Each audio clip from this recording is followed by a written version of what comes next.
Salve pessoal! Então, começamos aqui a nossa semaninha com a ética em Aristóteles.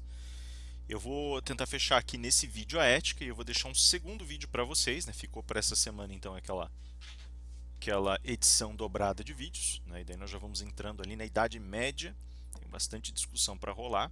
Nós devemos terminar essa prova em Maquiavel, talvez no finzinho da Idade Média, tá? Como a gente teve aí, começou em março, na verdade, esse ano, então é possível que a gente acabe deixando Maquiavel para o próximo semestre, mas é tranquilo, é assim mesmo, o calendário ele vai nesse ritmo mesmo, tá? Bem, vamos lá então, sem mais delongas, porque hoje tem assunto pra caramba para tratar. A gente tem aqui aquilo que a gente poderia chamar de uma reunião de todos os temas que a gente estudou até agora em Aristóteles. Se vocês viram aí que eu levei acho que eu levei já umas 4 semanas em Aristóteles, 3 para 4 semanas, né? Então foi algo um pouco parecido com o que eu peguei em Platão, metade do bimestre mais ou menos para Aristóteles, metade para a Idade Média para as demais questões. E eu faço isso por uma razão muito definida, né? Que é o fato de que o Aristóteles traz um enriquecimento é, muito grande no sentido do seu exercício de raciocínio e dos instrumentos conceituais que ele vai usar. E isso vai ser demonstrado agora com mais clareza aqui na nossa leitura da ética, né? Eu vou emprestar aqui, evidentemente, como peça central a ética nicomaqueia, né? E vou resgatar alguns elementos aqui da metafísica, vou resgatar alguns elementos da política para poder trabalhar o entorno da nossa discussão. Então vamos lá, a ética. Né? O que ele vai contar para nós sobre a questão da ética, o que ela é e como ela vai funcionar, para que ela vai ser estudada a rigor, como é que nós vamos operacionalizar o problema da ética dentro da filosofia aristotélica. Primeira coisa que ele propõe para nós é justamente em que vai consistir o estudo da ética. E é interessante porque o livro em si, ele é um livro que é muito claro a rigor, desde que nós estejamos habituados às linguagens e aos instrumentos que o Aristóteles está querendo empregar ali, desde que a gente tenha desde que a gente tenha uma certa clareza a respeito dos objetivos que ele tem com esse texto, né? Se eu for aqui falar um pouquinho sobre o contexto de produção, eu comentei já com vocês, o nome do texto é Ética Nicomaquea, ou Ética a Nicômaco, né? Nicômaco era o nome do pai de Aristóteles e também foi o nome que ele deu para um dos filhos dele. Então, supostamente, ele teria escrito esse livro ou em homenagem ao pai dele ou como uma lição para o filho dele, o que é mais provável, na realidade, é o segundo, né? Que ele tenha escrito como uma lição de ética para o seu filho. Se é esse o caso, né, e parece ser porque a linguagem que ele emprega parece ser uma linguagem educacional, isso traz à tona um elemento muito interessante, porque em várias ocasiões ele não se refere especificamente ao tema da ética como sendo um estudo isolado. Ele, na realidade, vai se referir 2 ou 3 vezes, já nos 2 primeiros livros da ética, a um estudo dedicado à compreensão da alma humana. E ele se refere à conduta do homem político, do indivíduo que se dedica aos instrumentos políticos, daquele que estuda, em certa medida, a ciência política. De modo que esse texto ele vem meio que em paralelo, ele vem meio que de braços dados com a política que nós acabamos de estudar de uma maneira um pouco mais panorâmica. E agora a gente começa a ter uma compreensão um pouco mais clara do que significa essa leitura que Aristóteles está propondo para nós. Muito bem, então, dentro desse contexto, ele abre o texto e vai justamente perguntar para nós o que significa. Ele vai se perguntar e perguntar para nós o que significaria estudar a questão da ética. E ele começa a criar instrumentos muito curiosos. Ele vai justamente dizer que existem certos mecanismos de funcionamento que dizem respeito ao ser humano. E esses mecanismos eles estão ligados aí a pelo menos 3 campos de vida distintos, 3 campos de existência distintos. Um desses campos sendo o campo do corpo, né, o campo dos sentidos, né, e portanto um universo mais ligado aí à percepção, um campo ligado mais especificamente aos esforços mentais, mentais e por conseguinte aos esforços da alma, e um terceiro campo que diz respeito às reflexões mais íntimas do ser. E ele vai separar esses campos com muita clareza, né? Ele vai deixar de uma maneira bem delineada, bem definido o que cada um desses campos significa, né? E como esses campos vão criar uma relação geral para essa experiência que é a experiência humana. E ele vai dizer para nós assim, olha, nem todas as coisas nós vamos conseguir aprender só pela percepção, pelos sentidos. Tem coisas que exigem uma reflexão mais cuidadosa. Algumas delas vão ter uma aplicação direta na nossa vida comum, outras talvez nem tanto, outras na realidade são reflexões que nós fazemos no sentido de explorações mais profundas Agora é o caso de dizer que nós temos todas essas explorações como sendo dedicadas, como sendo dirigidas em muitas situações pelo terreno específico da ação, né? E esse terreno da ação, esse terreno do movimento, então vejam, né, a gente tinha falado lá na metafísica de uma filosofia do movimento, está aqui uma das grandes razões para a gente ter comentado essa reflexão, essa preocupação que Aristóteles traz à tona. Desculpem. E essa reflexão que ele traz à tona para nós, ela vai deflagrar aqui um processo um pouco mais dedicado e um pouco mais curioso, quer dizer, um pouco mais específico. Ele vai dizer para nós, olha, nesse contexto de ação é óbvio que nós estamos dessa maneira, todos aplicando o movimento. Nós bem poderíamos dividir aqui também a esfera humana em dois universos, né? Pensa, por exemplo, que um ser humano pode permanecer no terreno da reflexão pura. Se ele estiver num estado de dormência, meio como adormecido, ou tiver numa inação total e completa, aí bem pode ser que ele alcance grandes resultados nas suas reflexões, mas ele não faça nada desses grandes resultados, né? Então, assim, o corpo, quando a gente, o que ele quer dizer com isso? Que percepção, os sentidos, o corpo, todos esses elementos mais ligados ao percurso e à tarefa, né, ao lado animal do ser humano, eles já se inscrevem na realidade pelas ações e, portanto, eles aparecem, eles emergem por conta própria. Eles aparecem, aliás, justamente realizando-se e definindo-se pelo que eles são. Então é mais simples você entender o que está acontecendo, pelo menos no primeiro momento. Tá? Não é sempre assim, ele mesmo vai deixar isso claro no texto, mas no primeiro momento é isso aí está mais tangencialmente posto no sentido específico de uma reflexão material.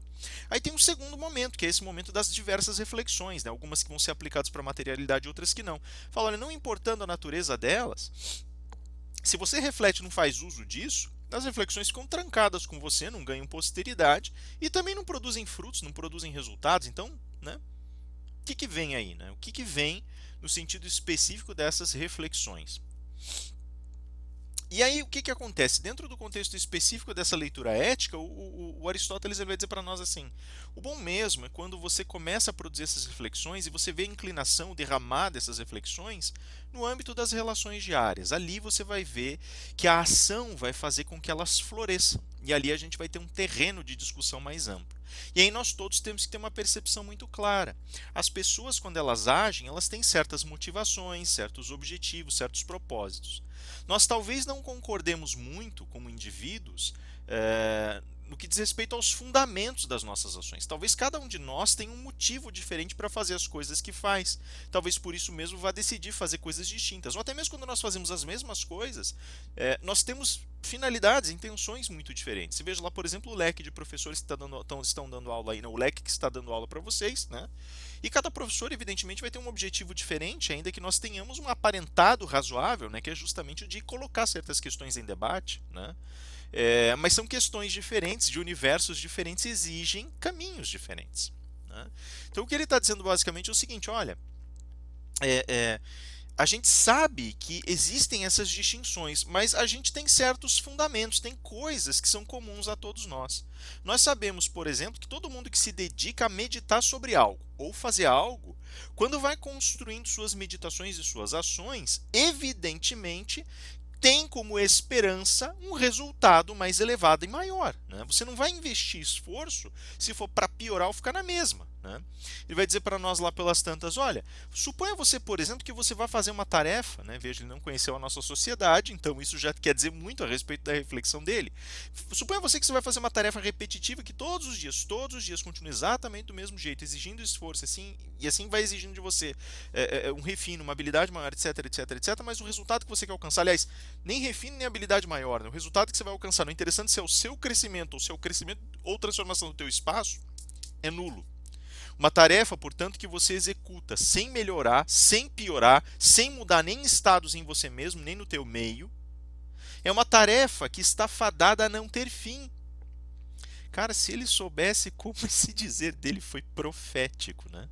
Uma tarefa que está sendo colocada para repetições que não te fazem melhorar e que não fazem o teu meio melhorar. Me vem à mente imediatamente todo o modelo fordista de construção social e tudo que veio depois dele no sentido dessa repetição insana, né? Que faz a gente produzir para certas estruturas, né, para certos espaços da realidade do capital. Olha que coisa profética que esse cara está dizendo. Fala, isso não faz o menor sentido, porque é uma tarefa que te reduz ao infinito, ela te reduz a uma eternidade trabalhando sobre isso sem propósito nenhum. Então ele diz assim: lógico que se você faz alguma coisa, você tem como intenção melhorar, ou em você, ou no teu meio, ou nos dois. E se é esse o caso, primeiro, existe no âmbito ético uma avaliação geral dos teus comportamentos para fins práticos. Que fins práticos são esses? Melhora. Mas mais do que isso, existe um fundamento, e o fundamento está naquilo que nós chamamos de bem. Nós todos refletimos e agimos procurando o bem. Nós podemos discordar sobre o que o bem é, mas nós fazemos tudo para alcançar um bem, certo? A gente quer uma mudança de estado, né? A gente sai de uma condição justamente que é representativa desse lugar de insatisfação com o estado de coisas e a gente começa a querer transformar as coisas ao nosso redor. Cara, isso é a qualidade mais essencial do ser humano. O Aristóteles ainda completa a pincelada dizendo o seguinte: olha, tanto isso é verdade que se a gente for olhar o cenário da cidade, volta lá na política, ela é construída com um firme propósito: fazer com que o seu cidadão seja melhor. Perceberam? Agora a gente vai juntando os dois. Nós já vamos voltar nesse assunto aí. E aí nós temos então a primeira conformação daquilo que nós chamamos de ética, com a perguntinha que nós vimos ali no finalzinho, né? O que significa então falar sobre esse bem? E aí a grande questão que começa a aparecer é a seguinte: vai dizer, ó, bom, já que nós temos que descobrir o que é o bem, então vamos refletir sobre isso, né? Vamos tentar achar esse bem, né? E ele vai falar do mestre dele, ele vai dizer, olha, Platão, quando refletia sobre o bem, ele tinha uma visão muito cristalizada do assunto, uma visão muito forte do assunto. Na verdade, os platônicos, ele critica agora os colegas dele, lembrem lá que eu falei para vocês com relação ao divórcio dele da academia, que ele fica bem pronunciado, ele vai dizer, olha, esses platônicos, está falando do resto da academia, né, ou da academia, eles têm como mania pensar que o bem é um princípio, né, um princípio, um primeiro princípio, e dele emanam várias qualidades, características que vão se manifestando no mundo. E com isso, como eles buscam no bem apenas um modelo, um universo, uma posição fixa, eles cometem eles cometem dois equívocos muito severos. Primeiro, eles restringem a nossa capacidade de explicar o mundo a apenas um sentido em relação aos primeiros princípios, né? A gente já vai falar um pouquinho disso, mas os primeiros princípios eles nos permitem dois sentidos, um que vem deles e um que volta para eles, né? Sendo que Aristóteles privilegia aquele que volta para eles, mas não fica encerrado nesse movimento. E segundo, isso é aqui o que é mais importante para nós, né? Eles acabam matando muitas das qualidades específicas que nós atribuímos ao termo bem, né? Nós usamos o termo bem de uma maneira mais ampla do que os platonistas pensam, né? Ou pensavam nessa ocasião. Então o bem ele tem várias formas, ele assume várias formas e nem todas elas são imediatamente posicionadas como primeiros princípios, ao contrário, elas estão abaixo disso. Veja, o bem ele é operacionalizado então por meio de um filtro, que é o filtro das distintas categorias em que ele se esparrama. E aí o Aristóteles, eu já vou falar mais das categorias, mas ele separa três categorias em que o bem vai aparecer com mais incidência. Uma delas é a substância, a outra é a qualidade e a terceira é a relação. Então vocês têm pelo menos três jeitos de usar a palavra bem. Veja, eu não tenho como estressar o suficiente isso. Aristóteles está basicamente dizendo, o bem ele pode ser substância, ou seja, eu posso buscar o bem pelo bem, eu posso tentar descobrir o que é o bem em si, né? Ele tem uma essência. Então ele vai dizer assim, o bem ele está lá como substância, talvez como Deus, talvez como a razão, porque eu tenho que procurar Deus em si por si e a razão em si por si. Veja, não é o Deus cristão aqui, tá? Ele está falando sobre divindade antes, né? Ele está falando sobre um Deus uno, mas não é o mesmo Deus uno que o cristianismo traz para a discussão durante a Idade Média, tá? Durante, né, o fim da antiguidade, da antiguidade tardia, não é a mesma coisa, tá? Mas tem paralelos, né? Então aqui a gente está buscando as coisas em essência. Eu posso falar em qualidade, se algo é bom ou se algo é ruim. Então eu estou acoplando essa qualidade, né? Ou eu posso falar em relação. E em relação ele assume um tom muito interessante. Eu posso dizer, por exemplo, se tratei bem, se lidei bem com uma situação ou mal, agi bem ou agi mal, agi com justeza. E esse termo vai nos importar em especial, como a gente já vai ver. Só uma questãozinha, o que são as categorias, né? Veja, as categorias, elas são basicamente, quando Aristóteles vai fazer a análise, tentativas de explicar exatamente como determinados entes ou determinadas qualidades essenciais são capazes de ocupar o mundo e como nós nos relacionamos com elas, que posições relativas elas assumem, como elas podem aparecer e como elas podem se relacionar umas com as outras. Então aqui a gente tem alguns exemplos. Quando ele fala substância, é a coisa em si e por si, é independente do resto. Quando ele fala em quantidade, ele está justamente colocando os multiplicadores, né? Ele está falando de muito, pouco, né? Está falando sobre o mais ou sobre o menos, né? Então isso é quantidade. E ali ele está tentando trabalhar também uma categoria específica, portanto, né? Então eu tenho mais café nessa caneca do que há em outras canecas por aqui, né? Eu tenho mais café do que eu tenho menos café do que eu tinha há 10 minutos. Isso é quantidade, né? Qualidade, né? Eu posso atribuir a qualidade. O café pode estar quente, pode estar frio, pode estar bom, pode estar ruim. Qualidade. Vejam, agora vejam como fica claramente perceptível. Eu estou falando do café em várias instâncias. Eu posso falar do café em si por si, né, que caracteriza o sabor do café, por exemplo. Posso falar da quantidade de café e posso falar da qualidade do café, bom ou ruim, né? Mas eu posso falar da relação, por exemplo, né? Posso falar se eu gosto de café ou não. Se, né, se o que acompanha melhor ou pior, o que harmoniza melhor ou pior, né? Posso falar sobre o lugar, eu posso falar onde eu pus o café, por exemplo, e onde eu pus incidentalmente a minha caneca de café. Posso falar sobre tempo, posso falar quanto tempo eu fiz, se há, se não há, se haverá café. Desculpe colocar esse termo bobo aqui, essa terminologia boba, mas é que ela facilita e ela incide exatamente naquilo que eu quero enfatizar, tá? O estado, né? Então eu posso determinar, eu posso fazer uma descrição a respeito das qualidades específicas, né? Hábito, o hábito ele vai falar sobre potenciais repetições e o tracejado das repetições, aqui não se aplica, evidentemente, à ação, né? Então eu posso falar sobre a diversidade de ações, eu posso falar sobre, por exemplo, sobre pegar ou largar, eu posso fazer basicamente a estruturação de verbos, né? Posso falar sobre paixões, sobre prazer, sobre dor, sobre alegria, sobre tristeza. Posso dizer que café me traz prazer, beber café me traz prazer, né? Ou eu posso dizer, por exemplo, né, que a bebida alcoólica para mim é revoltante, que eu não consigo bebê-la, meu corpo recusa, né? Ou não, né? Tem gente que acha prazerosa a bebida alcoólica e acha o café horroroso, né? Pronto, né? O que acontece aqui? Vejam que o Aristóteles, vejam por que eu falei lá atrás na metafísica que ele tinha uma ligação muito profunda com a linguagem. Porque quando ele vai entrando na estruturação dos detalhes conceituais, a formulação dos conceitos, ela não deixa de ser aquela que é passível de torção e cinzelar dentro de uma determinada sentença. No grego, isso fica mais claro ainda, porque o grego usa declinações para estabelecer, a respeito de uma determinada palavra, sua posição sintática. Então, você acopla na palavra e no jeitinho de escrever a palavra, na reestruturação da palavra, grosseirissimamente falando, a posição dela, tá? Não sou nenhum expert em grego, tá? Meu grego é uma porcaria, né? Ele não passa das traduções mais básicas. Mas assim, pelo menos a batida das declinações, pelo menos até o capítulo 2 da gramática eu já fui, né? Então eu consigo meio que imaginar uma coisinha ou outra, tá? Ainda que nós precisemos, nesse caso, de um classicista, de alguém que estudou greco-romanas aí para conversar conosco de uma maneira mais profunda, né? Mas é mais ou menos essa ideia. O Aristóteles ele tinha uma ligação profunda com a linguagem.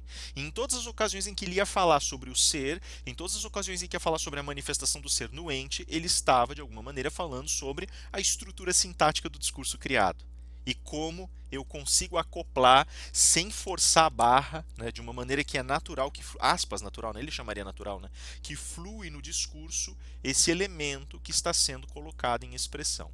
E aí, como nós vimos agora, ele vai escolher três elementos aqui, três lugares específicos, justamente três lugares naturais de ocupação desse termo bem: substância, qualidade, relação. Substância, o bem é; qualidade, café bom; atitude boa, homem bom; relação, agiu bem com relação a tal coisa, sim? Sua atitude foi boa, reinava o bem entre fulano e ciclano, pronto. Ou a justiça, se preferir. Então tá aí a estrutura sintática rudimentaríssima, que tá na realidade é mais complicado que isso, mas eu me limito só a colocar essas questões, que são as questões que estão mais próximas de mim e que são mais necessárias para nós também, tá? As outras, se vocês quiserem, à medida que eu for estudando mais e for me aprofundando, eu vou contando. Só que eu ainda não sinto firmeza, ainda não estou com o pé firme para poder falar mais a fundo disso aí, não. Mas nós temos que corrigir esse problema, porque é necessário, para entendê-lo é necessário. E aí nós começamos uma exploração propriamente dita do que é a ética, né?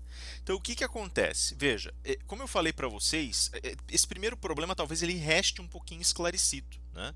Olha, não é o bem, ele não é só aquilo que a gente está pensando no primeiro princípio, que é só substância. Ele tem outros lugares que ele ocupa, né? Então se eu for olhando para as maneiras pelas quais o ente ocupa o mundo, o jeitinho dele aparecer na nossa fala, o jeitinho de ele aparecer nas nossas reflexões, e por conseguinte que nós obtemos quando observamos, a gente também vai começar a entender que essas ocupações elas deixam para nós um legado um pouco mais amplo do que aquele dos primeiros princípios. Tem algo mais ali, né? E eu posso dizer assim, olha, esse algo mais, por exemplo, quando eu falo uma pessoa é boa, quando eu falo que a atitude foi boa, quando eu falo que o bem estava aqui, que reinava o bem naquela região ou entre duas pessoas, né? De alguma maneira eu posso até afirmar, olha, deriva-se dessa raiz, desse princípio, como os platonistas falavam. E o Aristóteles põe assim, só que eu tenho certas dúvidas, porque em certa medida tem coisas que quando eu vou analisar e eu vou olhar pessoa a pessoa, elas são muito diferentes do que o princípio universal delas, né? E isso é um problema. Então pode ser que o bem, enquanto definição, não corresponda àquilo, àquela dinâmica que acontece nas pessoas quando elas estão produzindo uma resposta sobre o bem. E isso é muito interessante, isso é muito, muito curioso. Vocês vejam, por exemplo, que a maioria dos textos que vão falar sobre conselhos, dos textos do ciclo clássico e do ciclo arcaico, dois ciclos, né? Clássico e arcaico, que vão falar sobre ética e sobre moral, eles não se debruçam de modo a explorar ética e moral como sendo um contexto, contemplando um contexto universal num primeiro momento. Existem, evidentemente, raízes principiológicas, só que elas não são autoevidentes. Elas têm que ser exploradas dentro do texto. Se você pegar, por exemplo, toda a literatura veterotestamentária, se você pegar entre os gregos Hesíodo, né, com os trabalhos e os dias, né, que vai dar um monte de conselhos lá. Se você pegar a literatura, a literatura suméria, você vai encontrar elementos desse teor também, pelo que bem me lembro. Então, assim, aí é que tá, você vai encontrar vários aspectos que de alguma maneira falam para você sobre condições éticas e sobre a arquitetura dessas condições éticas, traduzindo princípios que não são aparentes. Eles todos vão colocar conselhos pontuais. Então, olha, não minta, não haja desse jeito, não persiga tais causas, não avance para além de tal limite, haja desse jeito aqui, assim, agir assim é bom, respeitar desse jeito é bom, fazer tal coisa é melhor ainda. Então, assim, ele traz conselhos pontuais. Há um princípio por trás, assim você vai reconhecendo na medida que você vai estudando. Mas, num primeiro momento, eles são muito práticos na maneira de se colocar. E isso é a coisa mais interessante, porque justamente essa praticidade afasta a necessidade de você ter a implantação de um princípio universal para que depois você possa falar sobre esse escalonamento geral das relações e das práticas individuais em virtude desse princípio. Então você não precisa necessariamente ter essa comunicação aí. Mesmo assim, ela é possível, e se você quer ser um cientista da área, se você quer analisar o negócio do jeito que você deve para poder entender a ética, como filósofo, você vai ter que fazer essa exploração. Ele inclusive fala, olha, tem reflexões aqui que são puramente filosóficas, né, mas elas são necessárias. Agora, tem reflexões que nós não precisamos aprofundar muito. Então tem aspectos como, por exemplo, a natureza da política, que ele vai aprofundar na política, que ele não aprofunda ali. Aspectos da alma, que ele vai aprofundar quando ele escreve o tratado dele sobre a alma. Ali ele não aprofunda. Tem coisas que ele não vai aprofundar por entender que não é necessário quando ele está transmitindo um conhecimento mais prático, né? Agora, tem um segundo universo, que é o universo das explorações de sentido, e esse universo traz mais problemas para nós, como eu havia falado antes. Veja, existe aqui uma questão que é a relação de sentido com os primeiros princípios. Tá? Então, o que o Aristóteles vai dizer? Olha, tem gente, como os platonistas, que dizem que nós vamos efetivamente derivar o problema desse primeiro princípio. Isso é um jeito de olhar a questão. Só que a gente precisa ter consciência quando a gente olha o objeto que está diante da gente, quando a gente contempla o objeto, quando a gente faz a primeira exploração do objeto pela percepção e por sentidos a mais, ou seja, ele está falando da intelecção, nós temos que ter clareza a respeito do movimento que nós estamos fazendo para explicar esse objeto. A gente tem que ter certeza de que a gente não está saindo, por exemplo, desse objeto aqui e caminhando na direção dos primeiros princípios, ou se a gente não está saindo do primeiro princípio para se debruçar sobre o objeto, porque são manobras, estratégias muito diferentes.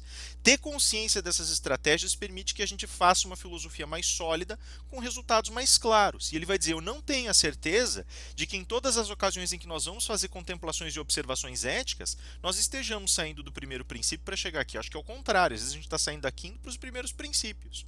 E a gente está caindo em princípios que, aliás, nem são aqueles que são esperados. Então, ele fala, tem que tomar um pouco de cuidado com isso. Mas e como é que eu vou saber? Ele fala, olha, quem tem boa... Isso é fantástico, ele vai dizer assim, quem tem boa instrução vai entender, num primeiro momento, vai conseguir criar pontos de partida. Né? Então, quem tem boa formação intelectual vai ter consciência dos pontos de partida. E a gente pensa assim, nossa, mas isso é óbvio, né? Óbvio que a gente vai, se a gente sentar para estudar alguma coisa, a gente vai saber o que a gente está estudando. Nem de perto é tão óbvio quanto parece. E a observação que ele fez aqui, quem tem boa educação, quem teve boa base, vai ter essa mesma leitura, mostra exatamente de onde ele está partindo e qual é o compromisso que ele assume. O que é genial, porque ele foi muito sincero. Ele está basicamente dizendo, você quer saber quais são os problemas que você vai resolver, quais são os objetos que você vai estudar e como intuitivamente vai lidar com eles, isso vai depender de como te educaram antes, de como a tua cultura foi sedimentada em você, dos textos que você leu, da educação que você recebeu, do que te disseram, dos hábitos que você teve, da maneira como você lidou com a vida até então. E daí quando você se sentar para analisar a situação, você vai ter um repertório, um leque de elementos dos quais você vai se servir. Ou seja, basicamente ele está falando sobre experiência. Disso a gente pode derivar uma série de ramos que vão aparecer lá na modernidade. A gente pode falar sobre filosofia da experiência, pode falar sobre empirismo, pode falar sobre acontecimento, pode falar sobre fato, pode falar de dados, mas não vem ao caso aqui. Inclusive, algumas traduções já começam a usar o termo dados, né? Nesse ponto, para tentar explicar o que o Aristóteles está tentando colocar de uma maneira mais acessível para a nossa realidade, né? Então, o que está dizendo aqui, basicamente, é o seguinte, olha, quando você tem uma boa educação, uma educação sólida, você vai se lançar sobre o teu objeto de estudo e você vai sacar como ele funciona intuitivamente. Agora, tem horas que você simplesmente não vai saber, porque você não foi educado para aquilo, né? E aí ele ainda cita para nós, o poeta, né? Cita para nós Hesíodo, dizendo assim, olha, justamente aquele homem que recebe, né, aquele homem que teve formação e analisa tudo por conta, perdão, Homero, né, aquele homem que consegue analisar tudo por conta própria, né, e tem um olhar crítico sobre as coisas, isso é ótimo, excelente. Bom é aquele que não consegue fazer isso, mas escuta o conselho de quem consegue. Agora, aquele que não consegue fazer nenhum e nem outro, esse é uma nulidade, né? Não é bem esse o termo que ele usa, né? Mas ele vai dizer assim, esse infelizmente não encontra, ele é inútil para todas as coisas, porque ele não consegue trabalhar nada, ele não consegue acionar faculdades. Então veja, isso envolve basicamente a estrutura fundamental da nossa cognição. Ou você vai pela experiência que você tem, ou você vai pelo conhecimento que outros te dão através de livros, através de uma discussão, através de um ensinamento, através de uma educação, uma aula, sei lá, um aprendizado, né? Ou então você não faz nada. Você permanece lá olhando para o problema, coçando a cabeça sem entender, né? E é melhor não falar nada sobre o assunto mesmo, porque não adianta, vai ser contraproducente. E nesse caso, o que ele está dizendo é olhe para o bem, olhe para a situação do bem, olhe para. Isso é fantástico, ele está dizendo olhe para a maneira como as pessoas encaram o bem. Aí você vai me dizer assim, tá, mas como é que eu vou saber? Simples, olhe como as pessoas falam do bem, como elas agem e como elas constroem o bem ao redor dessas noções, dessas ações. Se elas entendem, como elas constroem um discurso sobre o bem ao redor das coisas que são feitas. E aí o Aristóteles tem uma percepção muito delicada e muito refinada do assunto, porque ele começa a entender a ligação entre a linguagem e as ações. E ele vai dizer para nós assim, olha, inclusive nesse ponto ele fala para nós, olha, tem coisas que você tem que entender que elas são acopladas à ação humana, né? A ação humana, ela desenvolve, nos permite desenraizar determinadas qualidades. Ao mesmo tempo, tem outras que elas pertencem talvez mais ao terreno da reflexão.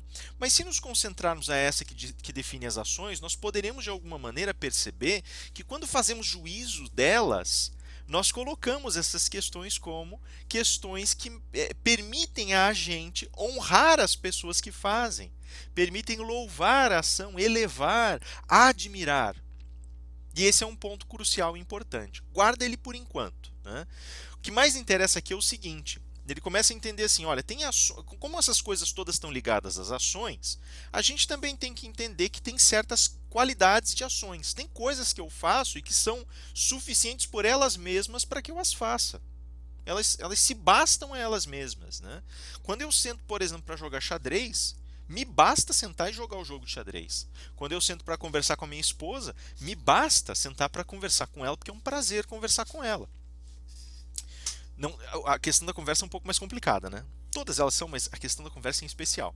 Mas ó, quando eu pego meu copo de café e bebo meu café, eu bebo meu café por bebê-lo. Falando nisso, né? Eu ia dizer antes que esfrie de vez, mas já tá frio.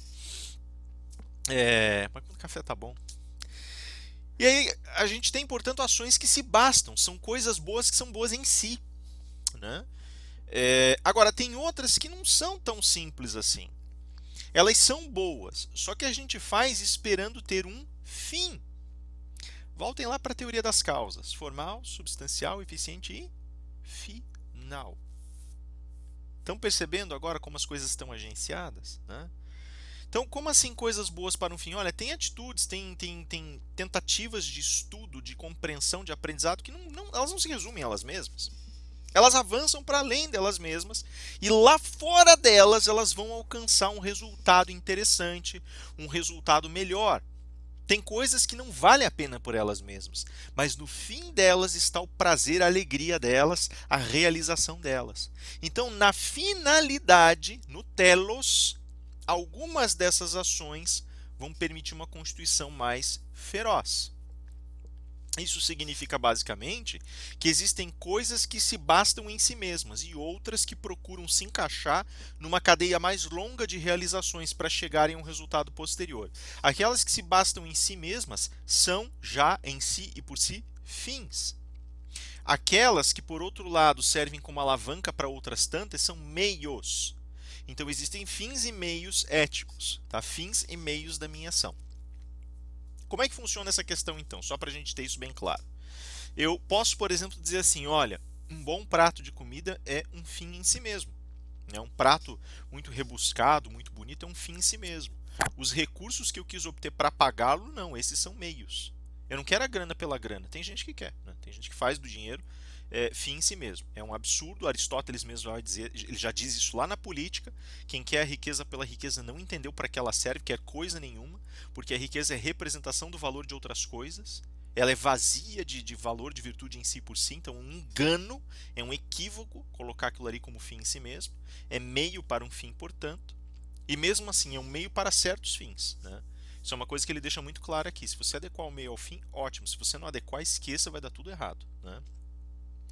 Então pode ser um meio, pode ser um fim. Eu posso dizer, por exemplo, olha, o meu fim é compreender a ética. Quais são os meus meios? Estudar, ouvir palestras, discutir com os outros, observar meu mundo. Esses são meios. Tá? Então, tem ações que evidentemente são fins em si mesmos, tem outras que nem tanto, né? Agora vamos complicar um pouquinho, né? Pensa da seguinte forma: se o Rafael, por exemplo, tenta ser um professor melhor, óbvio que ele tem uma série de finalidades, mas eu posso dizer que ser um professor melhor está tão acoplado, está tão reunido, tão junto a essa ação, que é praticamente uma implicação direta dela. Ser melhor no que se faz é um fim em si mesmo. Ser um médico melhor é um fim em si mesmo. Por quê? Porque isso é inerente à própria arte. Se eu não tentar ser um médico melhor, eu não consigo ser médico. Se eu não tentar ser um professor melhor, eu não consigo ser professor. Então isso é inerente à arte. Ou seja, melhorar na técnica, melhorar na arte é um fim em si mesmo. Tá? Agora, eu posso dizer, por exemplo, que agir, por exemplo, enfrentar os meus medos não é necessariamente um fim em si mesmo, é um meio para um fim que me tornar mais corajoso. Depois a gente vai voltar a isso, porque vocês já viram que a fórmula é mais complicada do que parece, né? E daí eu posso simplesmente dizer, então quer dizer que, Rafael, você está dizendo que enfrentar seus medos significa ser mais corajoso. Sim, então basicamente você está dizendo, o que é enfrentar seus medos se não ser corajoso, não é? Sim. Então você está dizendo que ser corajoso é um fim para ser corajoso, então é um fim em si mesmo.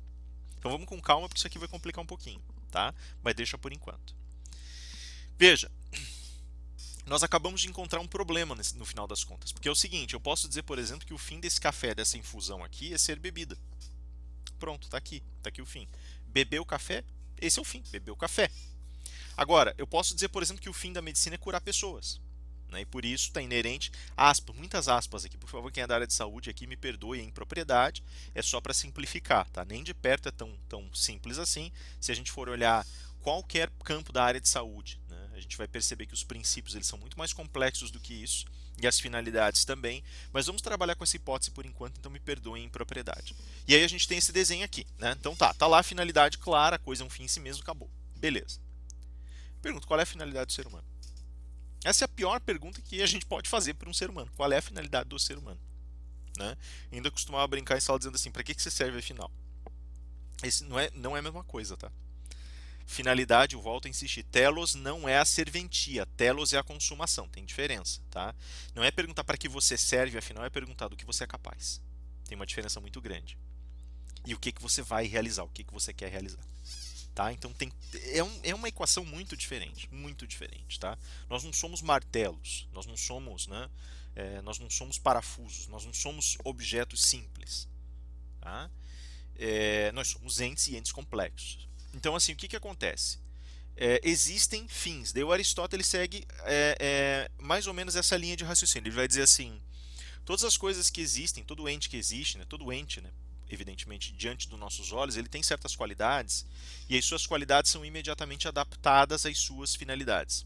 Então, para eu descobrir a finalidade dele, eu preciso olhar primeiro as propriedades inerentes do ente. E quando eu enxergar essas propriedades inerentes, eu vou escalonando essas propriedades de modo a entender o que elas representam na equação maior que é o ente. Né?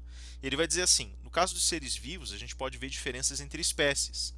Então, eu posso, por exemplo, pensar assim: um cavalo, ele é um bom cavalo se ele tiver força para erguer o seu cavaleiro, se ele tiver condições de puxar o que lhe for posto nas costas, se ele tiver, veja, já vou voltar nesse ponto, tá? Se ele tiver condições de resistir e ter coragem quando o inimigo se aproxima. Então ele desenvolve atributos e por conseguinte virtudes, né, que nós já vamos comentar, que dizem respeito especificamente à natureza dele. E ele vai ser a melhor versão de si mesmo se ele cumprir com essas metas, com essas barras. Só que o cavalo ele tem características físicas, né, características estruturais e anímicas, né, que são próprias dele. E aí ele constrói, tem a alminha dele, tem o corpo dele, e ele tem lá daí, evidentemente, todo um contexto de funções que dizem respeito à estrutura e ao desenho da espécie dele, está adaptado lá dentro da espécie dele. Posso falar a mesma coisa de cães, posso falar a mesma coisa de, sei lá, aves, mas o ser humano ele é diferente de todos eles. Ele também tem aspectos que são meramente físicos, dados para percepção e para interação com o mundo. Ele também pode levantar peso, carregar, arrastar, não pode voar, evidentemente, nem respirar debaixo d'água como um peixe, obviamente. Mas dentro dos limites, ele tem muitas coisas que são muito semelhantes aos animais. E aí a gente tem que começar a procurar as dessemelhanças. O que ele faz diferente do animal? O que ele tem de tão diferente assim? Deixa eu abrir um parênteses rápido aqui. Se porventura, né, se eu tiver que eventualmente algum orientando meu assistindo, né, essa sessão, só peço aqui, né, inclusive porque eu tenho orientandos e colegas de trabalho aqui que estão pesquisando mais especificamente esse tema do especismo, a gente está discutindo isso com o professor Pablo em certa medida. Eu peço que vocês que levem isso com um grão de sal. Aristóteles ele partia do pressuposto que o animal estava disponível para uso humano. Então ele não está, veja, tem uma raiz de um certo especismo aqui. Eu não chamaria de especismo, tá? Porque a concepção de mundo dele na realidade ela é o sistema mundo que ele cria. Ele encaixa o animal por qualidades distintas em outras relações. Ele não para pensar que essas qualidades não são suficientes para que o animal sirva, para que ele esteja disponível para o ser humano. Na realidade, ele estimula essa ideia e ele não faz isso, ele não confina isso à espécie, como a gente viu no argumento da escravidão. Tá? Então, não chamaria num primeiro momento de especismo, ainda que ele possa se aproximar do argumento. Tá? Mas mesmo assim, quando a gente fala mais especificamente aqui sobre a relação que o Aristóteles trava, né, e de uma certa maneira a gente consegue um arrojamento filosófico maior, a gente começa a perceber alguns tons muito divisionistas entre cultura e natureza, e muita gente vai acusar os gregos justamente por isso, principalmente o pensamento francês do século XX, vai ter uma declaração bem brutal com relação a isso. Merleau-Ponty, por exemplo, quando ele fala sobre a natureza, ele vai abertamente dizer o grego fez isso. Né? O Heidegger, em certa medida, também vai trabalhar um pouco com essa noção de fenomenologia em geral, né? E eles vão, nesse sentido, eles vão levantar uma acusação muito forte de que o grego começou com essa história de separar a natureza da cultura humana, né, da cultura, evidentemente só pode ser humana, e colocou o ser humano como aquele que coloca sob seu jugo a natureza, controla, transforma e por isso mesmo destrói. Eu vou deixar essa discussão de lado por enquanto, tá? Isso aqui fica para os debates, por uma série de razões e com uma série de casos, né, né, vem aí apropriadamente, mas eu diria o seguinte, dentro do contexto específico dele, existe uma questão que é interessante, que é a de acoplar o fim às qualidades inerentes à espécie. Tá? E aí o que acontece? Né? Como a espécie humana ela tem algumas características ou atributos distintivos, e o principal atributo distintivo dela, vê que interessante, ele não vai colocar a questão da razão no seu estado seco, o logos, né? Ele vai colocar uma questão um pouco mais complexa, ele vai dizer assim, olha, de fato, a espécie humana é diferente das outras. Ela tem uma certa capacidade, e olha, ele não coloca o raciocínio, ele vai dizer o problema central da espécie humana, que é diferente da espécie animal, é que a espécie humana tem uma capacidade estabelecida de procurar agir em nome de certas qualificações, em nome de certos interesses próprios, que são dirigidos ou dedicados para uma satisfação interior. Então ele está dizendo assim, olha, o animal, quando ele age, ele não vai... Tem muitos equívocos, muitos poréns aqui, mas ele vai dizer, o animal ele não reflete sobre o que ele faz, cria na vida dele ou gera como impacto para a vida dele. O ser humano sim. O animal ele não se dá por insatisfeito quando não consegue algo. Mal sabia ele. O ser humano sim. Né? Veja, ai, cara, tem muito problema aqui, eu não vou entrar, não vou ter tempo de entrar aqui no vídeo, vou deixar isso para discussão, só vou abrir um parênteses. A relação que o homem travava com o animal é muito diferente da que ele trava com o animal hoje. E se você humaniza, aspas, o animal, ou seja, se você oferece hábitos humanos para o animal começa a adotar os teus hábitos também e começa a criar uma linguagem, um lugar intersemiótico de comunicação. Ele tenta se comunicar com você, começa a achar estratégias para se comunicar com você. Como alguns alunos, inclusive, alguns colegas, inclusive, falaram em nossos debates aí. Mas, além disso, o animal começa a aprender o que significa satisfação e insatisfação em um certo nível humano, lógico, como uma criança, não como um adulto, né? Uma criança pequenininha, mas ele começa a aprender. Então, é uma afirmação equivocada, talvez por conta do hábito social que foi construído. Você veja, então, às vezes só a maneira de você construir determinado comportamento normal já altera o teu ambiente de tal forma que fica difícil compreendê-lo, gera uma série de equívocos, né? Mas eu não vou entrar nesses detalhes agora, fecha parênteses, tá? Vamos partir do pressuposto que a informação dele está certa. O animal de fato não vai conseguir refletir, não vai refletir satisfações ou insatisfações diante de uma circunstância, alegria ou tristeza. Ele não vai refletir isso. Quem vai refletir isso é o ser humano. E aí nós começamos a estruturar aquilo que ele vai chamar de felicidade. Veja, mesmo que nós partamos do pressuposto de que esse argumento não é válido pelos nossos vagos dizeres que nós colocamos até aqui, ainda assim nós podemos levantar uma outra questão. Quando Aristóteles fala da felicidade, ele não está falando simplesmente daquilo que nos satisfaz ou não satisfaz. Ele está falando de um esquema muito mais complexo de coisas. De um esquema que na realidade envolve não o que nos satisfaz, não o que nos alegra instantaneamente, mas algo que vai muito além. Algo que, na verdade, permite a gente compreender uma aproximação com um certo senso crítico e uma acomodação diante de um pavimento estabelecido muito mais próximo da verdade. Tá? Por isso ele chama a felicidade de eudemonia. Eudemonia. Ou seja, é a prática, né, do daimon, do demon, a prática que é verdadeira, eudemonia, né, a prática verdadeira do senso crítico. Tá? Tanto que ele falou, por que ele falou agora há pouco lá sobre um homem ter mais valor, recuperou essa passagem de Homero, um homem mais elevado, que é melhor nessa vida, é justamente você poder fazer as suas reflexões por você mesmo. Por isso. Né? Já vamos voltar nesse ponto. E aí ele vai trazer para nós algumas definições de felicidade. Ele vai dizer assim, olha, a primeira coisa que você vai fazer é voltar ali naquele princípio que nós colocamos agora há pouco. Lembra de olhar e tentar intuitivamente construir, desenhar a tua relação com o objeto de análise. Se você está analisando agora o que é a felicidade para entender o que é o ser humano, e entende, portanto, que o ser humano, por ter esse diferencial, procura a felicidade como fim, né? Já que ele consegue sentir isso, ele procura isso como fim. Olhe para a experiência geral que você tem. E aí você vai descobrir algumas coisas bem interessantes. Por exemplo, você vai descobrir que algumas pessoas depositam toda a sua felicidade, elas acham que ser feliz é sentir prazer. Outras acham que ser feliz é ser honrado. E ele fala, essas ainda dá para guardar em grande estima, porque elas são inteligentes, essas pessoas. Outras acham que as riquezas do mundo é que fazem feliz. Né? Outras falam que ser sábia quer ser feliz. Então, essas pessoas todas elas têm essas qualidades. Agora, veja, nós podemos também dizer o seguinte, se nós entendemos que a pessoa vai buscar a felicidade no prazer, na honra, na riqueza, nós devemos entender também que ela vai de certa maneira, buscar de uma maneira muito mais aguda aquilo que ela não tem. Então ela vai buscar prazer e ela vai ter consciência do valor do prazer quando ela está em dor. Ela vai ter consciência do valor da honra quando ela estiver em desonra, né? Da justiça quando ela estiver na situação de injustiça, da riqueza quando estiver na pobreza, da sabedoria quando ela estiver na ignorância. Então, o homem ignorante, ele tem essa consciência de entender que a sabedoria está longe dele ir lá buscar algo, né? O homem que não tem honra, o homem que sofre injustiças ou que vive na injustiça, começa a compreender o valor da honra, o valor de ser enxergado pelos outros como condigno. O que só sofre vai estar muito mais tendente a buscar prazer. Que vive na pobreza vai estar muito mais tendente a querer buscar o enriquecimento, né? E aí vocês têm, portanto, uma dinâmica que ele está colocando, né? Eu não pus a sabedoria aqui, depois eu vou explicar por quê. Mas tá aí.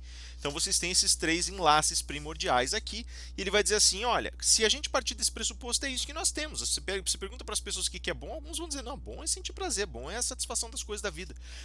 Não, o outro vai dizer: não, bom é ter grana no bolso, bom é ter conforto, bom é ter segurança. Outros ainda vão dizer: bom é ser respeitado pelos seus pares, ser bem amado, bem quisto, bem-vindo, é ter um nome limpo. Outros talvez digam: bom é saber as coisas. Ele vai dizer assim, ó, tem uns que são mais comuns, outros são mais raros. Ele fala que a maioria das pessoas na época dele, nossa, que coincidência, né? A maioria das pessoas na época dele fala que ter prazer é a melhor coisa da vida. Tomar uma cervejinha gelada no fim de semana, comer uma boa carne, não estou criticando, tá? Não é isso. Só que ele faz uma crítica muito doída, né?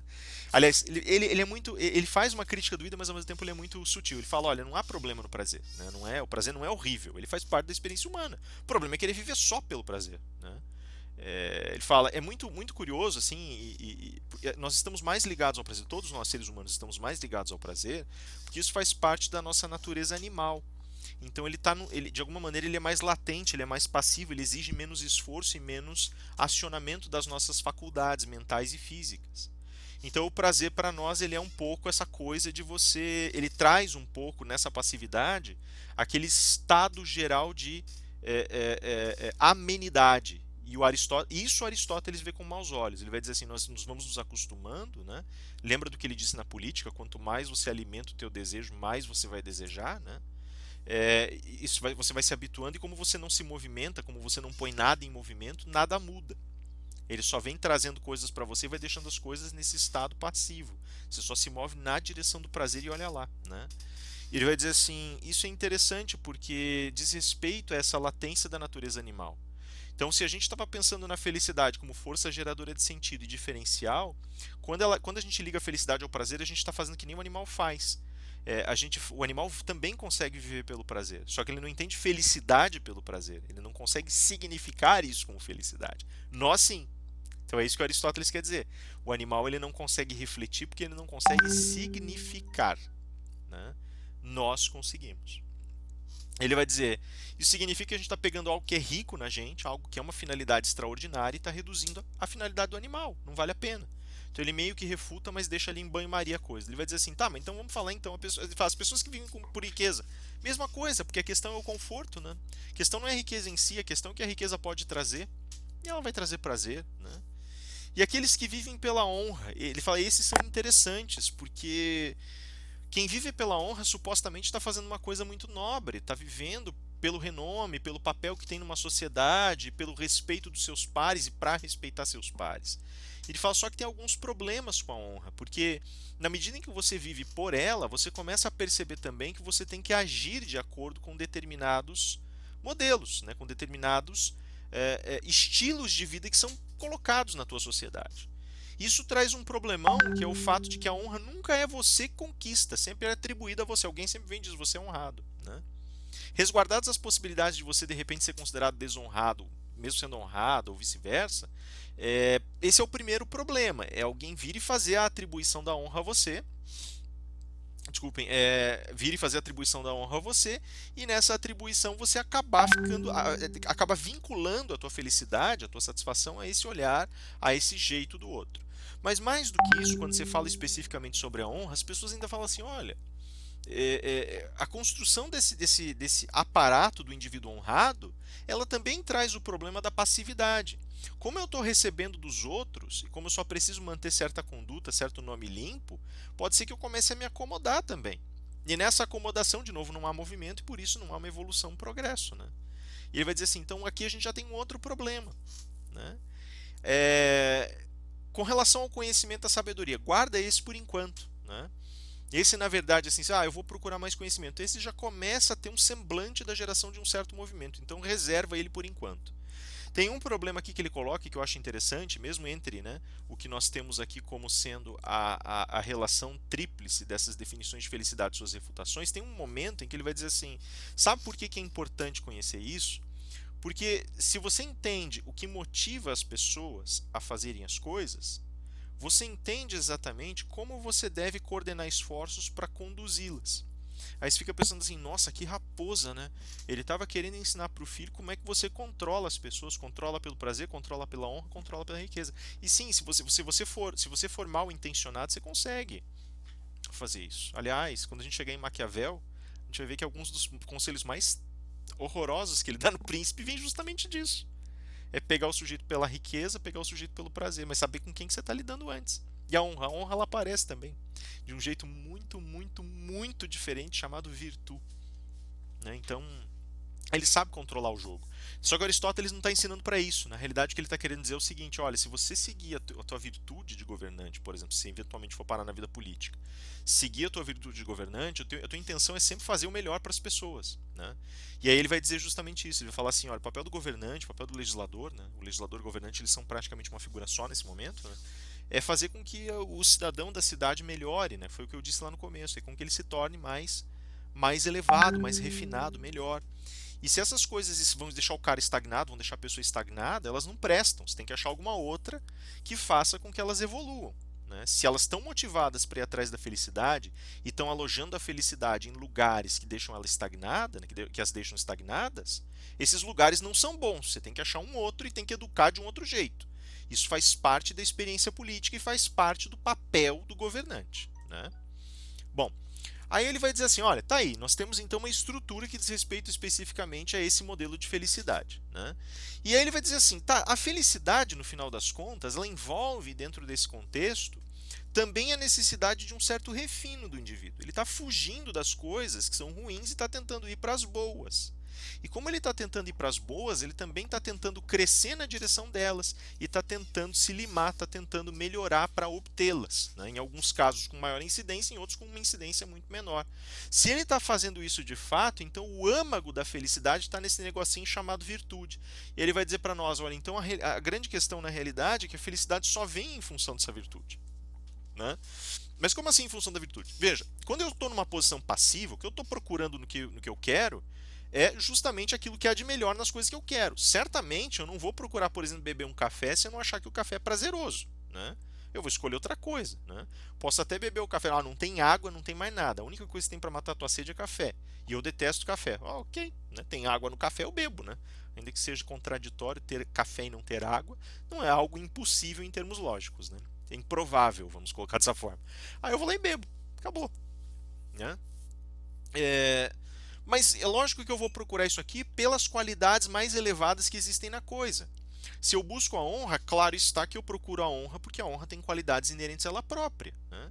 Então, assim, quando eu busco as coisas, eu estou querendo as qualidades delas. Lógico que se eu estou numa posição passiva, eu estou recepcionando essas qualidades e eu mesmo não estou me movendo, não estou me transformando.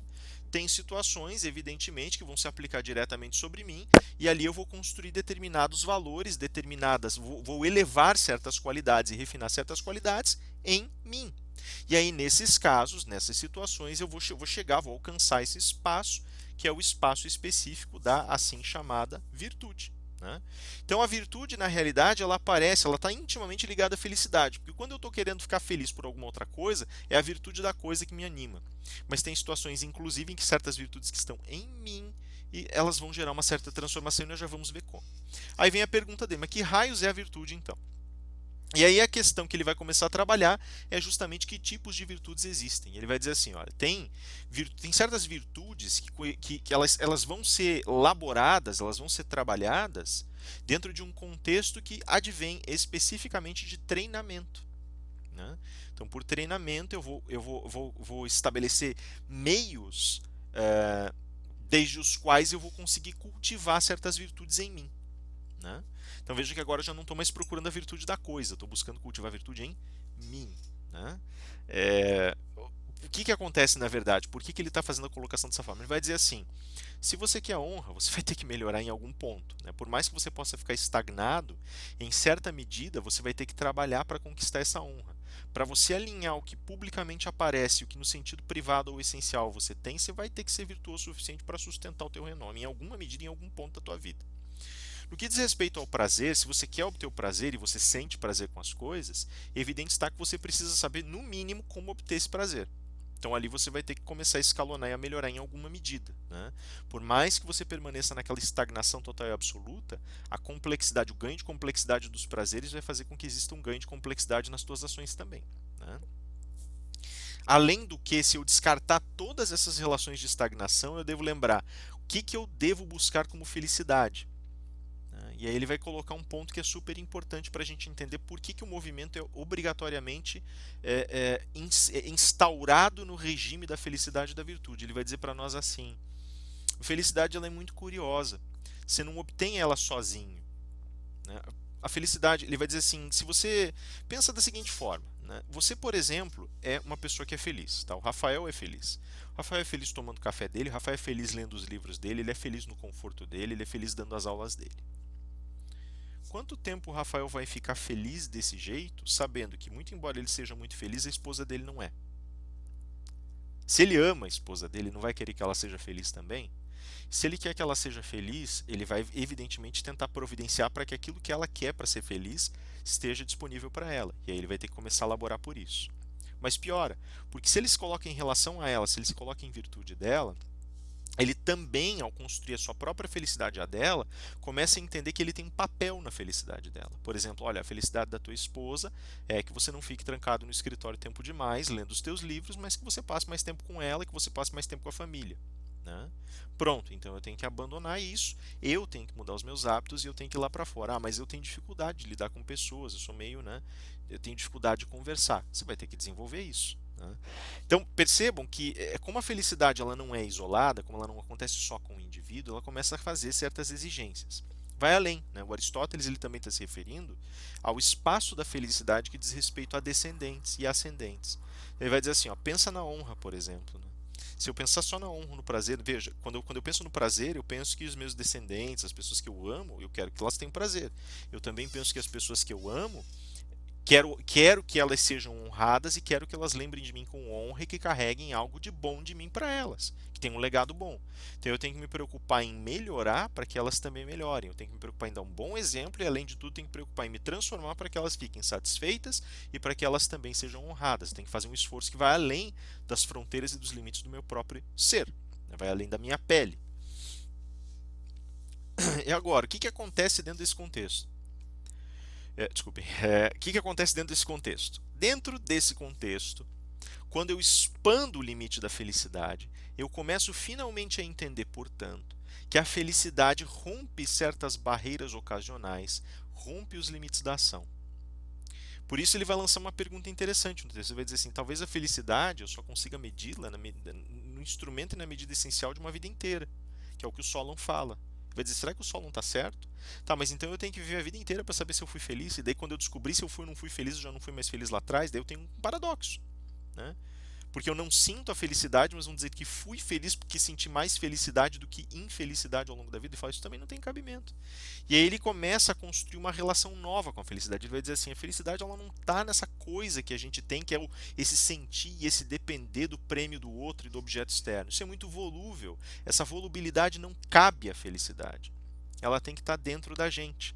E agora, além de tudo, ele vai dizer assim, primeiro, não basta ficar nesse espaço de apatia. Tem que sair da apatia e tem que construir algo.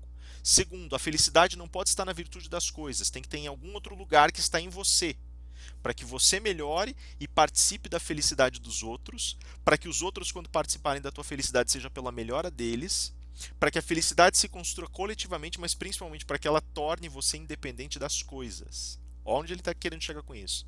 Terceiro, se a felicidade aparece na virtude que encontro nas coisas, agora, nessa conversão desse movimento, ela vai aparecer na virtude que está em mim.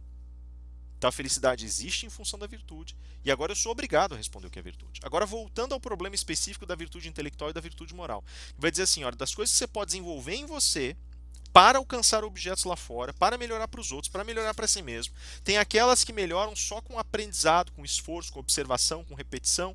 Essas são chamadas virtudes intelectuais. É isso que a gente está fazendo agora. A virtude intelectual é basicamente esse trabalho que a gente está exercendo agora. Estudando para descobrir como Aristóteles escreveu, para aprender com ele, para meditar, para olhar em volta, para aprender mais e mais e mais e saber mais e conhecer mais. A gente está se refinando. Sentou para estudar direito civil, direitos da personalidade. Pô, vou me acabar de estudar direitos da personalidade, vou ler artigos, vou estudar direito à imagem na era da internet 4, vou estudar. Tá aí, você está se refinando tecnicamente, isso é uma virtude intelectual. Vou estudar direito penal, virtude intelectual. Vou estudar tributário, virtude intelectual. Vou estudar medicina, de virtude intelectual. Vou estudar anatomia animal, virtude intelectual. Tudo isso é virtude intelectual. Tá? Essas virtudes elas vão crescendo com a repetição, com o estudo, com a observação, elas vão crescendo aqui, ó, na cognição. Tá? Agora, o que acontece? Isso é um jeito de você fazer crescer virtude? Sim, claro. As virtudes que geralmente são fins em si mesmas. Mas tem um segundo tipo. Esse segundo tipo, que ele vai chamar de ética, que é o nosso alvo primordial, ela aparece, aqui nós vamos traduzir por virtudes morais, eu estou pegando aqui as traduções típicas, tá? Mas eu não gosto desse termo moral, eu prefiro o termo ética mesmo, né? Mas, tá, enfim. Isso aqui é um termo latino, já expliquei para vocês lá atrás, eu já comentei com vocês, que esse termo diz respeito ao costume lido de outra forma, não é a mesma coisa, tá? Em sentido filosófico não é a mesma coisa. Mas tá aí. Tem um segundo lugar, um segundo universo, que é o universo do tratamento específico que nós damos para as circunstâncias que devemos desenvolver em nossos próprios sentimentos, paixões, no universo das nossas reações. Essas já não são mais desenvolvidas pura e simplesmente pelo estudo e pelo refino técnico, mas apenas o hábito pode desenvolvê-las. Tá? Então veja, mas por que ele chegou a essa identidade? Ele simplesmente olhou para a experiência humana e percebeu. Tem coisas que eu aprendo estudando e pensando, tem coisas que não adianta, por mais que eu estude e pense, elas não pertencem a esse universo. Elas na realidade estão entranhadas em mim por conta dos meus hábitos. Volta lá porque ele falou da educação. Quem tem uma educação quem tem uma educação lá de trás que é boa, uma base boa, vai ter condições de compreender intuitivamente certas realidades, tá vendo? É um ciclo que se fecha aqui. Ele está basicamente dizendo: essa mesma formação ela vai determinar em você certos comportamentos. Se você foi acostumado desde sempre, esse acostumado desde sempre vai fazer com que certos jeitos, certas coisas que você faz tenham certas tendências. E essas tendências elas vão te tornar mais inclinado a obter certos resultados. A virtude intelectual é um fim em si mesma, essas aqui são meios para fins. Tá? Por exemplo, a virtude intelectual, estudar a filosofia para aprender mais dela. Para isso eu preciso ter disciplina, não preciso? Preciso ter, portanto, uma certa resiliência, uma certa fortitude. Né? Alguns diriam, inclusive, temperança. Né? Por que temperança? Eu preciso ter equilíbrio, eu preciso justamente entender as dores de estudar para obter o prazer de saber. Isso é temperança, uma virtude. Ele vai dizer assim: olha, não tem outro jeito. Ou você se acostuma a fazer, ou você nunca vai fazer mesmo. Se acostumaram desde cedo, muito mais fácil. Se não te acostumaram desde cedo, você tem muito que compensar. Você tem que insistir, insistir, insistir até conseguir se acostumar, ter paciência para sentar e ler. Né? Para sentar e estudar. Então é isso, percebem? Aí você tem essa ideia da virtude moral. Ela é um meio para um fim. Ok? Veja, como é que funciona a estrutura dessas virtudes morais que ele está colocando para nós? Né? Dessa ética. Né? Ele vai dizer assim: olha, toda vez que você for olhar para uma situação dessas, você vai perceber de imediato que algo emerge ali. E aí você vai poder colocar isso na tua linguagem. Né? E o mais interessante é que ele vai dizer assim: tem algumas dessas virtudes que não tem um nome claro, porque a gente confunde muito na fala ou porque a gente não usa muito. Né? Isso é o mais interessante. Vê como está ligado à linguagem. Ele está usando a denominação que foi. Então, de novo, a educação é dada pela linguagem que estabelece hábitos, repetições, tanto no olhar quanto nas práticas, e isso vai fazer com que você tenha um reconhecimento intuitivo das coisas. Tá? Ele vai dizer assim: olha, toda vez que você for olhar para uma virtude, né, ela vai ter falta, excesso e termo médio. Né? Falta e excesso são dois pecados, eles vão determinar aí dois vícios para nós. Pecado não é um termo, é um empréstimo. Tá? Eles vão determinar dois vícios para nós, e você quer correr desses vícios. Por que você quer correr desses vícios? Porque o vício te faz sentir dor. Tá? Isso é o mais interessante. O vício te faz sentir dor, o vício te desonra, o vício te empobrece, o vício te faz mais ignorante. E a virtude? Não, a virtude não. A virtude te eleva, ela te faz sentir prazer, ela te faz ser honrado, ela te torna sábio, ela te enriquece, talvez te enriqueça em alguma medida. A gente vai ver que tem virtudes ligadas ao dinheiro, aí, aos recursos, né? Veja, existe uma natureza para as virtudes, e essa é uma pergunta interessante que ele faz. Ele vai dizer assim, tá, eu agora sei exatamente o que são virtudes, do que eu estou falando. Eu sei que tem virtudes intelectuais e eu sei que tem coisas que estão inscritas na minha alma, que são nativas da minha alma e que aparecem na medida em que eu me repito e elas vão se consolidando, né? Eu vou disciplinando a minha alma para elas aparecerem. Eu também entendi que elas aparecem dentro de uma falta e de um excesso. E que essa falta e esse excesso são igualmente danosos, e por isso eu tenho que caminhar um termo médio, né? E justamente por isso, nesse termo médio, eu vou encontrar, e veja, ele parte aqui da fala, né? Nesse termo médio eu vou encontrar a realização da virtude, né? Só uma pergunta antes de eu falar especificamente da natureza. Ele fala assim, tá, mas por que termo médio? Será que eu não posso encontrar, já que eu procurei um termo médio em certas palavras, eu não posso encontrar um termo médio para a falta e um termo médio para o excesso e multiplicar infinitamente termos médios, tornando a teoria toda uma grande uma palhaçada? Vamos pegar, por exemplo, um dos termos médios dele. Ele fala assim, o sujeito que sai correndo até da sua sombra é um covarde. O sujeito que tenta matar um leão na unha é um tolo. O sujeito que está entre os dois, que sabe quando enfrentar e quando correr, esse é corajoso. Está aí o termo médio. Aí ele fala assim, tá, mas vamos supor então que eu pegue essa ideia assim, não vou chamar de tolice, vamos chamar de temeridade, né? O sujeito que é temerário é aquele que não tem medo, que sai fazendo as coisas. Se eu pegar essa temeridade e disser assim, olha, temeridade ela é o termo médio entre aquela tolice exacerbada e a coragem. Eu não posso falar isso? Ele vai dizer isso não faria o menor sentido. Porque na maneira de eu me expressar, primeiro, na maneira de eu me expressar já está colocada a ideia, né?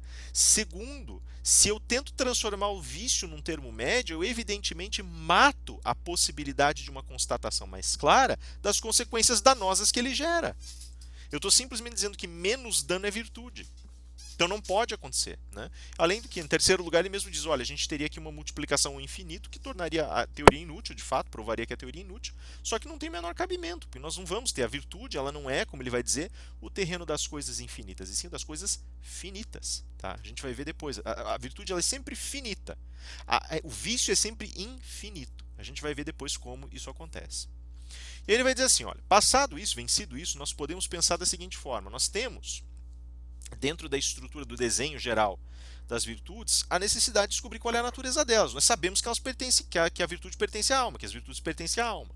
Mas tem três classes de coisas que pertencem à alma. Então, o que ele está querendo dizer com isso? Aqui ele tem uma crítica feroz ao Platão. Ele está dizendo basicamente: não adianta você querer denominar uma coisa e dizer se ela pertence ao corpo, à alma, se ela pertence à cognição metafísica ao outro, né? Não adianta simplesmente você querer separar desse jeito, tá? Não é assim que funciona. Para você conseguir entender uma coisa, é necessário que você pegue esse conceito que você gerou e entenda a posição dele em relação a uma cadeia mais ampla de conceitos. Isso é uma coisa que os neoplatônicos, que ele chama de platonistas, não fazem. Ele vai dizer assim, é necessário que a gente pegue o objeto e estabeleça qual é o lugar dele dentro de uma classe, né, o ente, e estabeleça qual é o lugar dele dentro de uma classe de entes pertencentes a um determinado universo. Então, mas por que é tão importante fazer isso? Porque a classe determina exatamente como as categorias vão ser acessadas, como esse ente vai se relacionar com os outros e qual a posição relativa dele em relação a outros entes. Então ele fala assim, basicamente o que ele está dizendo é assim, você quer realmente saber se isso aqui tem a ver com os primeiros princípios da ética, então a primeira coisa que você tem que fazer é tentar entender a virtude, não só pelo que ela é, não só pela tipologia dela, mas você tem que tentar entender em que lugar ela se encontra dentro das classes de coisas que existem na alma. Porque essas classes têm ligação com outras mais anteriores, mais elevadas, mais amplas, né, mais gerais e, portanto, mais envolventes, mais totais, que englobam mais coisas, né, mais globais, e talvez elas nos levem aos primeiros princípios. E aí ele começa a fazer uma definição mais clara. Olha, nessas costuras todas, agora eu estou fazendo uma marcha, eu estou saindo daqui da realidade, da minha experiência, e eu estou marchando na direção dos primeiros princípios. Agora está claro o movimento que eu estou fazendo. Percebem? Então ele tem esse refino intelectual muito interessante na leitura que ele faz. E ele vai dizer para nós assim, ó, tem três classes de coisas que dizem respeito, categoria não é o termo aqui, perdão, tá? Tem 3 classes de coisas que dizem respeito ao espírito, né? Perdão, a alma, espírito também não é o termo, desculpem, a alma humana, né? E essas 3 coisas, elas têm lugares definidos, essas 3 classes têm lugares definidos. A primeira dessas classes é das paixões, a segunda dessas classes é das faculdades e a terceira é dos estados de caráter. Então o que ele vai dizer? Olha que curioso isso. A alma, ela gera nela própria respostas aos impulsos externos. Essas respostas são chamadas de paixões. Exemplos de paixões: prazer, dor, alegria, tristeza, agrado, desagrado, ira, paciência, medo, coragem, fúria. Isso tudo são paixões, tá? Veja que eu estou usando especificamente o termo paixões, tá? Eu não quero misturar porque, assim, depois disso aqui a gente vai ver, assim, se a gente for entrar em detalhes, que existe uma diferença entre paixões, sentimentos, emoções. Isso na teoria psicanalítica é bem complicado, na psicologia de uma forma geral complica mais ainda, porque é um campo mais amplo e tem mais leituras possíveis de sentimento para emoção, para paixão. Então eu não quero entrar nesse quesito, tá? Eu vou chamar simplesmente de paixão, que é o termo que ele usa, vou deixar por enquanto elas por elas, e quando a gente fechar a ética e começar a Idade Média, nós vamos voltar a esse ponto, e nós vamos falar de patos, e aí a gente vai começar a falar sobre o que são paixões, como elas se relacionam com a ideia de pulsão, como essas pulsões podem ser constitutivas de sentimentos, emoções. Aí nós vamos entrar nesses detalhes dentro, só que eu não vou fazer isso aqui, porque isso aqui vai bagunçar o vídeo de uma forma geral. Talvez eu faça um vídeo separado, mas não vou falar aqui, tá? Só saiba, então, paixões são essas coisas que a gente sente aí, esses impulsos, esses rompantes que a gente tem. Não vou definir como sentimento nem como emoção. Paixões, tá? O amor, uma paixão. E aí você já tem ideia da complexidade de cada paixão, de como cada uma deve ser analisada. E ele vai dizer assim: do lado das paixões tem faculdades. Tá? O que é a faculdade? A faculdade, ela estabelece como eu lido com a paixão. Tá? Então, se vem, por exemplo, prazer como paixão, eu tenho uma medida necessária. Eu posso caminhar na direção do prazer ou na direção da dor. Né? Então, eu tenho esse polo, essa polarização. A faculdade, ela me permite reconhecer a paixão e lidar com ela. Tá? É como eu lido com a paixão. Eu posso refrear ou posso me render a ela. Basicamente, esses seriam os dois conectores. Eu posso refrear ou me render. Tá? Então, esse conector é chamado faculdade. Então, eu estou lá apaixonado. Né? E eu posso ceder a paixão e viver a paixão. Ou eu posso pensar, não, vai dar errado, refreia. Né? Ou eu posso, estou furioso, posso ceder a paixão e ir lá brigar. Ou eu posso refrear, não, para, vamos manter a calma. Posso morrer de medo de alguma coisa. Tá apavorado. Aí o que eu faço com isso? Eu cedo ao meu medo, ao meu pavor e corro, me escondo, ou eu enfrento, né? Mesmo tremendo, enfrento. Tá aí, né? Isso são as faculdades. Então, refrear ou aceitar, né? Acolher. Na realidade, o estado perfeito da faculdade, ele fala que é um estado de aceitação e o estado em que você aceita e lida com isso. E é por conta dessa faculdade que a virtude começa a emergir. Daí tem estados de caráter. O que são estados de caráter? Os estados de caráter são justamente os pontos em que eu vou construindo, através das minhas posturas, uma resposta que vai consolidando em hábitos. Tá? Então aqui eu vou construindo os tais dos hábitos. Ele vai dizer assim, olha, a virtude ela não é assim, ela não surge assim de forma espontânea, explosiva, não é assim, né? Ela também não é simplesmente um conector de respostas, não é só o como eu lido, mas ela apresenta para mim um jeito certo de eu lidar.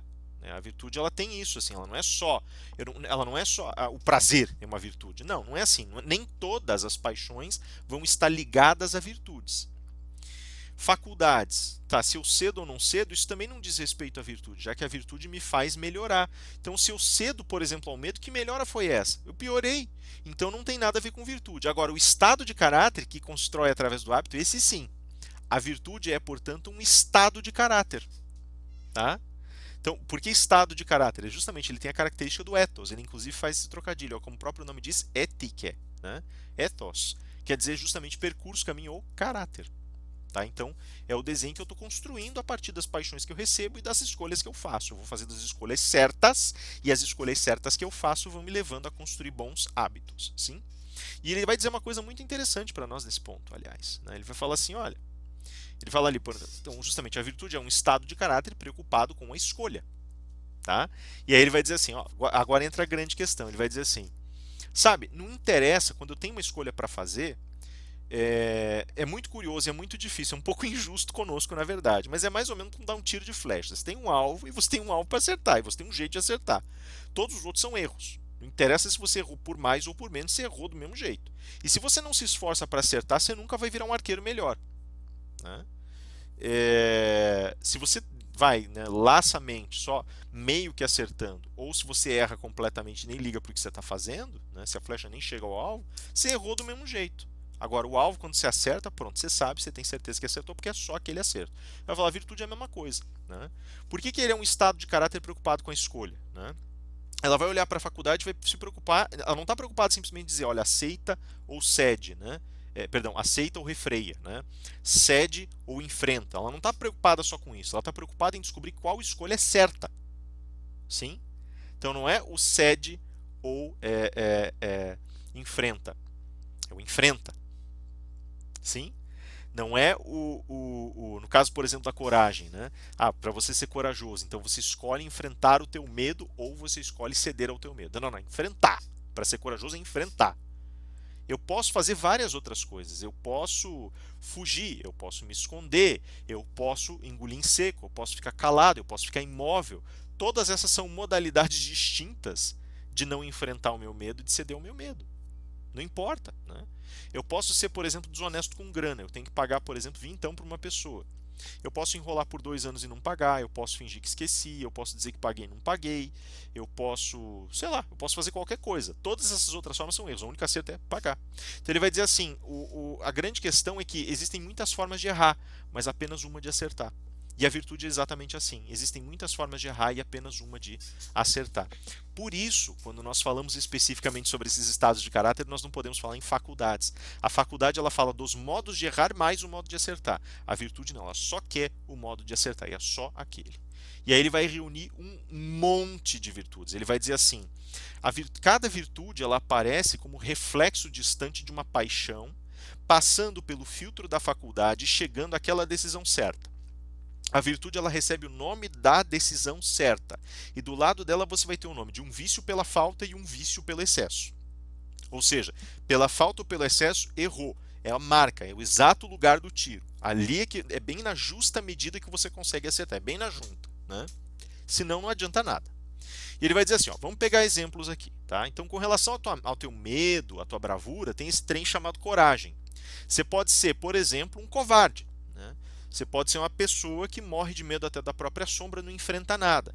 Agora, você pode ser um sujeito que é temerário, você faz as coisas sem parar para pensar nas consequências e por conta disso comete as maiores tolices do mundo. No meio do caminho você tem esse trem chamado coragem. Você tem consciência das coisas, não vai arriscar tolamente, mas também não vai viver fugindo de tudo. Né? Do outro lado, você tem um negócio, ó, por exemplo, vou dar um exemplo histórico bem bobinho. George Washington. Né? Washington, para vencer a revolução, para vencer para participar da guerra e vencer a guerra, conta-se que ele teve mais de 40 retiradas de campo de batalha antes de ele achar um lugar apropriado para ele poder fazer enfrentamento dos britânicos. 40! Tá? E aí as pessoas falam, era um covarde. Tem gente que fala, era um covarde. Não, eu não concordo. Ele não era um covarde. Se você for levar só por essa medida, chamar o cara de covarde é muito injusto. Na grande da verdade, esse sujeito era um cara corajoso. Só que ele não era tongo de enfrentar em situações em que ele sabia que ele ia perder. Então ele estava preparando o terreno, ele estudou a situação e quando ele sabia que era uma batalha perdida, ele recuava. Isso é coragem. Né? Por mais de uma razão. Né? E tá aí. Aí vocês têm uma. Né? Temperança. Temperança diz respeito aos prazeres. Se você vive pelos teus prazeres, é um escravo dos seus prazeres, né? Como dizia o Garfield numa tirinha famosa, né? Sou um escravo dos meus prazeres, né? Enquanto comia um prato de lasanha, aí você pecou pelo excesso. Tá se agarrando no prazer. Agora, se você não gosta de prazer nenhum também, né? Se você se afasta de tudo, se é aquele sujeito mas não se dá o direito de nada, nada, então você caiu no polo oposto. Tá? Você é um sujeito que se recusa, você é um sujeito completamente distante, frio com relação à realidade e não quer ter prazer com nada. Também não é assim, como eu disse antes, o Aristóteles ele entende que o prazer não é nada criminoso. O problema é ficar escravo dos prazeres ou se recusar terminantemente a sentir prazer em alguma coisa, achar que o prazer é um crime. Né? Tá aqui. E isso envolve aquilo que chamamos de temperança. Né? Temperança é você saber equilibrar o prazer e a dor. né? Saber entender que existe um momento para atravessar a dor, inclusive momento, né? Você, por exemplo, conseguir regular, e esse é a principal dinâmica que acontece aqui, as dores presentes para prazeres futuros. Abdicar de prazeres presentes para ter outros maiores e mais ricos futuramente, né? Outras vantagens futuramente.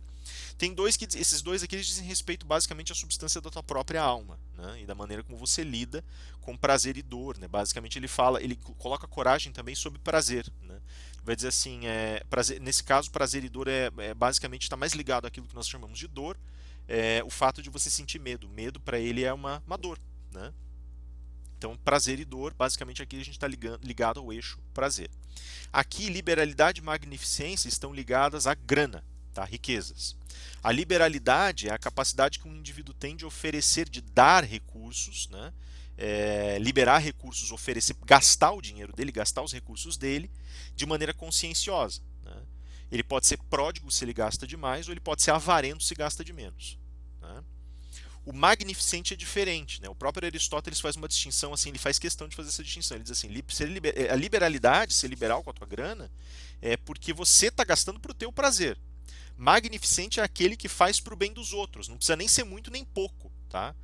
Mas magnificente é aquele que sabe quando oferecer algo a alguém, quando dar algo a alguém da sua riqueza, né? Pode ser que você exagere, né, e se torne de mão aberta, se torne basicamente irrestrito e irresponsável com o teu dinheiro, ou pode ser que você guarde tudo para si, né? Pode ser que você dê tudo que você tem para os outros, sendo excessivamente generoso e se prejudique, ou pode ser no lado da falta que você guarde tudo sendo ganancioso, literalmente ganancioso, né? Aí ele vai colocar outros que dizem respeito basicamente à questão do orgulho, né? Então, o orgulho próprio, por óbvio, a ambição, bom temperamento, né? Esses três aqui eles estão ligados principalmente às tuas atitudes públicas. O que é o orgulho próprio? O orgulho próprio, né, é você agir como uma pessoa que realmente tem orgulho, que não tem sangue de barata, vamos colocar dessa forma. Então, é um sujeito que não se deixa desrespeitar, mas também não exagera na cota, né? Se ele passa da cota do orgulho próprio, ele vira um sujeito que é soberbo. Então é o sujeito que é um arrogante, um boçal, né? Ele acha que ele é melhor que todo mundo, não admite crítica, né? E aí tem o lado oposto, que é o sujeito que é tímido. Quem que é o cara que é tímido? Tímido é aquele que acolhe todo tipo de pancada da vida e humilhação de cabeça baixa, achando que merece. Fala, nem tanto de um lado, nem tanto do outro. Você tem que ter o teu orgulho próprio, não pode se deixar humilhar, mas também não pode sair feito como diz o velho adágio, né? O adágio bíblico, né? Sair de lá como um burrico, um asno desembestado, um asno selvagem que escoiceia todo mundo. Também não é assim, né? É... Ambição. Ambição é interessante que ele fala assim, ambição ela não tem... Orgulho próprio já é difícil. Ele fala, esse orgulho próprio ele já é meio que difícil de se achar um termo. Ambição, então, é muito complicado. Ele fala assim, o termo médio da ambição é um troço muito raro. E a gente geralmente, na nossa sociedade, fala evidentemente lá da sociedade dele, elogia pessoas por serem ambiciosas e elogia pessoas por serem sem ambição. E ele fala, na verdade, a gente está falando do meio termo, né? Que a pessoa não tem ambição de mais nem de menos. Ela tem que ter um pouco de ambição. Se ela não tiver, ela não sai do lugar nunca. Se ela não tiver ambição nenhuma, ela fica estagnada. Agora, se ela tiver ambição demais, ela atropela os outros por causa da ambição dela. Então a gente não tem um nome para o ponto de equilíbrio. Vamos chamar a pessoa equilibrada de ambiciosa, o excessivo de sobreambicioso. E o cara que está na falta de inambicioso, né? Ele fala, ó, tá aí. Daí tem essa dinâmica aí, né? Tem a questão do bom temperamento. O que é o bom temperamento? Quem tem bom temperamento é o sujeito que não fica irritado demais e é o sujeito que também não fica silenciado diante de situações, não é implosivo e silencia diante de situações que causariam ira. Ele está partindo de um pressuposto aqui que está muito ligado a esse aqui que é o da indignação justa, né? Está lá embaixo. Ele fala que o cara que tem bom temperamento é aquele que não vive o tempo todo furioso com todo mundo e é muito impulsivo, e é muito, né? Mas também não é aquele que é tão tímido ao ponto de não se mexer, de não fazer nada. Tem um bom temperamento, é uma pessoa que leva as coisas com leveza, mas sabe ao mesmo tempo se contrapor a situações que não são as situações que causam gravame, que desonram, que judiam, que castigam, né? Aí ele vai dizer assim, ó, tem três aqui que dizem respeito à palavra.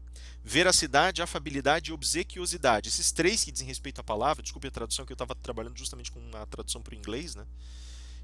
Não sei se a tradução que vocês têm lá está exatamente assim, mas ele vai dizer basicamente o que significa isso. O primeiro deles, que é a veracidade, está ligado evidentemente ao tratamento que eu tenho na palavra com a verdade. Os outros dois, ao uso da palavra no seu sentido mais artístico, no sentido do agrado, da relação social. Veja, um sujeito que trabalha com veracidade é aquele que tem uma relação adequada com a verdade, que não é obcecado com ela ao ponto de dizer sempre e querer ouvir sempre a verdade, e portanto ao ponto de destruir essa fina tecidura social que existe para obter a verdade, mas também não é um mentiroso de carteirinha, né? Então ele consegue ser verdadeiro, franco, né? Ele consegue ter essa franqueza e essa relação. Ele é um sujeito sincero, mas ele não é prejudicial em sua sinceridade. Ele não causa dano, não agride, não ataca com a sua sinceridade e também não faz com que os outros sofram para que ele obtenha essa sinceridade. Ele é equilibrado. Ao mesmo tempo, a gente tem a tal da afabilidade ou amabilidade, né? É a característica de ser amável, de ser agradável aos outros, né? Que significa ser amável? O cara que é amável, ele consegue usar as palavras de modo a manter, de modo a deixar a pessoa se sentir satisfeita, feliz à vontade. Então ele não ofende, mas ao mesmo tempo ele não se excede nisso. Tá? Ele não exagera nas palavras e no prazer que ele quer que as pessoas obtenham com as palavras que ele está colocando. A obsequiosidade é parecida, ela está muito próxima, só que a afabilidade ela diz respeito mais ao temperamento do indivíduo e à maneira como ele exerce, como ele executa esse trabalho de intimidade, ao passo que a obsequiosidade ela é um exercício retórico para o agrado do outro, e esse é o mais interessante, que daí ele vai dizer assim, a obsequiosidade ela não é o ponto de equilíbrio que você tem entre saber usar bem ou mal as palavras, entre saber agradar e afastar-se da ofensa, né? Sem exagerar no agrado. Né? A questão aqui justamente da obsequiosidade é agir para o bem do outro ou agir para o seu bem através do uso das palavras. Então, obsequiosidade seria dizer, olha, ou você está puxando o saco, que é pelo excesso, né? E por isso está querendo alguma coisa do outro, ou você está simplesmente desprezando totalmente aquilo que você poderia obter numa relação social pelo uso da palavra, e está simplesmente jogando as palavras ao léu, sem que você tenha, né? Está jogando elogios ao léu, palavras prazenteiras ao léu, sem que você entenda que isso também tem algo, traz algo de bom para você. Né? Ele vai colocar também aquilo que ele chama de vergonha, desculpem, a vergonha, a indignação justa e a justiça como sendo elementos daí que já dizem respeito à ordem do justo mesmo. Né? Vergonha, basicamente, ele vai dizer assim, engraçado porque nem diz respeito, bem dizer, a uma paixão propriamente dita, a vergonha. Né? Ela é uma paixão que foge um pouco do eixo, mas vergonha seria basicamente o senso de decência social de uma pessoa, né? Vergonha na cara, se preferirem, tá? Então, ou você tem vergonha, né? Ou então você tem, ou então pelo excesso, você tem vergonha demais e por isso você tem tanta consciência da tua posição no mundo que você se encolhe, não quer fazer nada e fica pisando em ovos em todos os lugares, você se desculpa demais, né? Ou então você é o contrário, você não tem vergonha nenhuma. Para você não existem barreiras, restrições, você caminha pelos lugares como se todos fossem seus, né? Você não tem restrições físicas ou mentais ou de diálogo, não faz a menor diferença, né? Então você é muito indiscreto, né? Seria essa a relação. E aí você tem dois outros elementos, a indignação justa e a justiça. A indignação justa é interessante que ela está muito próxima da ira. Só que aqui a gente está justamente falando sobre ira justa. Então o que é indignação justa? É você ficar zangado com coisas que realmente são injustiças. Se você começa a achar tudo injusto, veja, não é só ficar irritado, mas ficar irritado com todas as coisas que acha que todas são injustas, então você se tornou um sujeito muito com um senso de correção exagerado. Né? Você ainda, inclusive, caiu numa ilusão, a ilusão de que você é justo e os outros não são. Né? Então fica naquela assim, você está exagerando, basicamente você está se tornando aquele dono da verdade, né? Aquele moralista, né? A gente usaria o termo hoje. E do outro lado é você não se indignar com nada por achar que nada é injusto efetivamente, é você ser um completo cético no terreno dessa indignação justa. E por fim a justiça, que nesse trecho ele coloca para nós, assim, todos eles ele vai desenvolver mais ao longo do livro, dos livros subsequentes, diz ele para nós aqui nessa parte. Mas a justiça é o mais delicado, porque ele fala assim, a justiça tem dois pedacinhos, e esses dois pedacinhos se desenvolvem e têm dinâmicas muito diferentes um do outro. A gente vai ver agora na sequência. Né? O que é a justiça, então? Veja, antes da gente entrar na justiça, eu tenho só um dizer rápido para colocar para vocês. Eu tinha colocado para vocês 3 elementos de busca da felicidade. Agora eu vou voltar ao quarto, que é a sabedoria, né? O que acontece? Em todas essas situações, nós vimos que as pessoas acoplam a felicidade delas a determinadas paixões. O que o Aristóteles vai dizer para nós? Tudo bem, é um fato que a felicidade pode ser encontrada nessas paixões, e nós vimos até aqui que elas, dentro desses elementos chamados estados de caráter, encontram as chamadas virtudes, e as virtudes são construídas quando elas encontram um meio termo, uma justa medida. Como é que eu alcanço essa justa medida? A justa medida ela é alcançada a partir do momento em que eu, por um esforço bastante grande, repito determinados hábitos ao ponto de torná-los, de introspectá-los, introjetá-los. E eles se tornam algo natural para mim.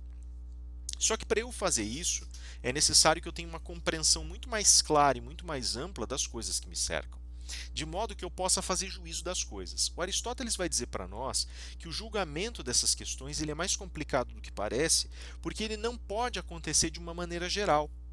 Ele não pode acontecer universalmente, ele tem que acontecer em certo sentido, em certa medida, dentro de estruturas ou desenhos específicos. Ele tem que acontecer caso a caso, muitas vezes. Tá certo que a gente tem essa estrutura universal, mas caso a caso nós vamos ter que julgar como as circunstâncias são edificadas. Ele vai falar indivíduo a indivíduo, porque cada um de nós lida de uma forma diferente com essa questão da justiça. Isso também significa que nós temos que ter uma apreensão mais clara do que significa a realidade que está ao nosso redor. E essa apreensão mais clara vai nos levar, portanto, a 2 níveis ou 2 âmbitos específicos de reflexão.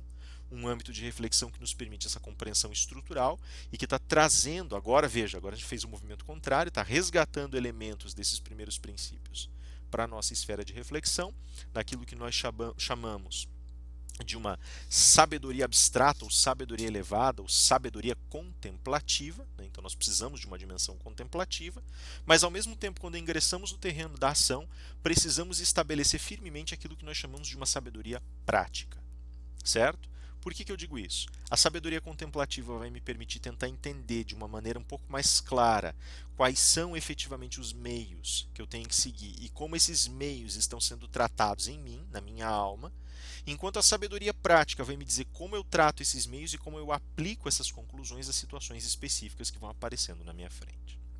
Dessa maneira, todas as vezes em que eu desenvolvo a minha sabedoria em seu sentido contemplativo e em seu sentido prático, eu também estou desenvolvendo caminhos diversos e estruturas diversas, desenhos diversos para aquilo que eu chamo a minha felicidade. Certo? Eu sou, portanto, mais feliz quando eu me torno mais sábio. Não quando eu obtenho prazer, honra, riqueza, mas quando eu obtenho sabedoria. Porque quando eu obtenho sabedoria, a minha articulação com o mundo que me cerca é mais frutífera, mais valiosa, faz as outras pessoas mais felizes e consegue me tornar mais virtuoso. E quando eu me torno mais virtuoso, ao mesmo tempo eu consigo lidar melhor com todas as minhas paixões. Percebe a jogada? Então esse desenho que ele produziu faz com que haja a constituição dessa sabedoria. Agora, por que eu preciso dessa ferramenta? Quando nós chegamos à questão da justiça enquanto virtude, nós temos já uma cisão. Ele mesmo falou, olha, existem dois jeitos de enxergar a justiça. Esses 2 jeitos são muito complicados, porque um deles só pode ser visto a partir do momento em que eu uso a sabedoria contemplativa, ao passo que o outro somente quando eu emprego a sabedoria prática. A sabedoria contemplativa se aplica àquilo que nós chamamos de justiça universal, que vai ser regida basicamente por esses princípios de uma justa medida do justo que são universalmente aplicáveis a todas as pessoas. E eles já estão inscritos de certa maneira e nós já vamos ver como. Do outro lado, nós temos aquilo que nós chamamos de uma sabedoria particular, que vai dizer respeito às situações que emergem entre indivíduos e a respostas concretas para situações concretas. Veja, a justiça universal ela é caracterizada em sentido específico por um alcance muito maior. E esse alcance muito maior, determinado pela sabedoria de caráter contemplativo, pela sabedoria contemplativa, advém especificamente de uma característica quase que intuitivamente inserida no contexto específico do pensamento aristotélico. Que situação, que contexto é esse? O Aristóteles, quando ele vai falar sobre essa justiça universal, ele solicita uma velha sentença. Uma velha frase que nós já escutamos antes e que nós já começamos a discutir, eu já mencionei lá atrás, como estando presente no pensamento dele. Vai dizer basicamente que a justiça significa atribuir a cada indivíduo aquilo que lhe corresponde. Percebem? E ele vai partir na realidade desse pressuposto dizendo, olha, parece justamente mais adequado, mais justo que os indivíduos recebam aquilo que corresponde ao trabalho deles, que corresponde às virtudes deles, e dessa maneira nós temos efetivamente uma correspondência mais fundamental de uma entrega das coisas que pertencem a cada um. Nós voltamos lá para a República e nós voltamos para o dístico da porta do oráculo de Delfos. Está aí, então, esse instrumento que está presente, esse instrumento apresentado agora como uma justiça de caráter universal. Resta saber como ela aparece em cada situação particular, né? Veja, dentro das situações particulares nós já temos uma estrutura média que permite comunicar o universal com esse particular. Nós temos uma estrutura média que bifurca aquilo que nós entendemos por justiça. De um lado, nós temos a chamada justiça, e por favor prestem bem atenção nesse ponto, porque isso vai ser útil para as teorias da justiça posteriores, uma chamada justiça distributiva. A distributiva ela parte de um princípio de distributividade. O que é isso, né? O princípio de distributividade ele procura entender em um primeiro momento o que significa dentro de um determinado meio estabelecer uma distribuição paritária e equilibrada de recursos, de condições, eventualmente, né, em sociedades posteriores, nós vamos falar em capital intelectual, oportunidades e assim por diante, de modo que ninguém parta de um espaço de falta e em grande desequilíbrio em relação aos demais. Ou que alguns não partam com demais em relação a todos os outros, de modo que eles consolidem e cristalizem as relações de poder. Volta lá na política, sobre o regime, quando nós falamos sobre o regime de propriedade, como a propriedade é distribuída entre indivíduos. Por outro lado, existe um tipo de justiça, veja, essa justiça distributiva ela tem caráter mais político, né? E social.